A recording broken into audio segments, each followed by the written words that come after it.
Et oui, faire à la place de l'autre, ça permet d'aller plus vite. Et en plus, ça permet de faire les choses comme moi je le veux. Mais si elle me faisait la même chose à moi plus tard, ça donnerait quoi?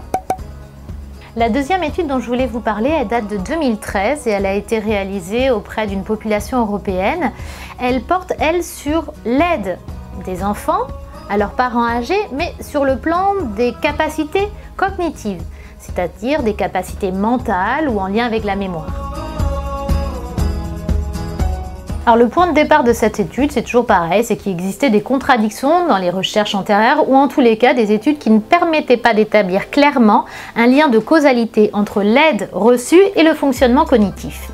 Donc les chercheurs sont partis des données de l'étude SHARE, c'est une étude européenne avec un échantillon de population qui est assez important et ils ont mené des analyses statistiques pour vérifier cette question.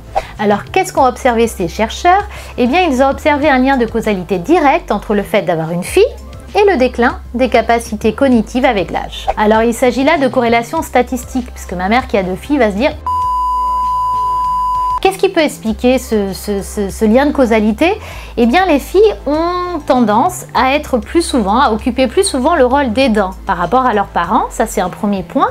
Et d'autre part, elles ont une attitude qui va être plus enveloppante, plus présente au quotidien dans les actes courants auprès de leur mère. En gros, le fait de faire à la place de leur mère les actes du quotidien, eh bien, ça va placer ces dernières en situation de passivité et c'est ça qui va avoir un impact négatif sur leur fonctionnement cognitif avec l'âge. Pour conclure, il n'est pas si facile que ça d'apporter son aide à un proche âgé, ça perturbe les relations familiales, ça peut créer aussi de part et d'autre des incompréhensions entre les assignations qu'on se fixe en tant qu'aidant et puis les attentes réelles de son proche. Si vous êtes dans cette situation de proche aidant, n'hésitez pas à aller vous renseigner sur les autres aides existantes auprès de votre mairie, auprès du médecin traitant, sur le site internet pour les personnes âgées.gouv.fr et bien sûr, vous pouvez aussi vous renseigner auprès des structures d'aide et d'accompagnement à domicile près de chez vous.